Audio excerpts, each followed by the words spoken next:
Belə sual verirlər ki, özümü çox pis hiss eləyirəm, amma səbəbini bilmirəm. Bir insan bilmirəm deyirsə, duyğuları ilə bağlı, bu şuuraltının ən dəqiq bildiyi məlumatdır.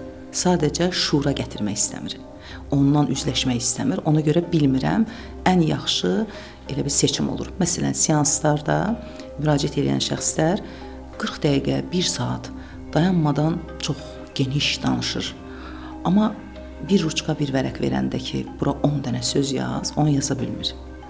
Çünki oradakı konkretlik üzləşməyə səbəb olur.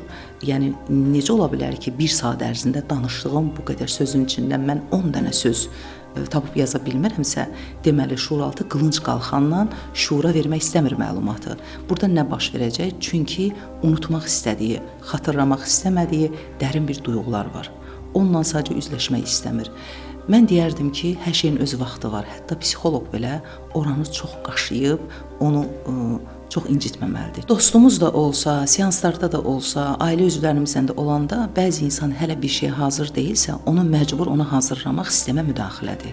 Çünki sistem özü, öz axını ilə aparanda orada kəşf olunma, özü ilə üzləşmə daha mükəmməl və daha möhtəşəm bir formada olur.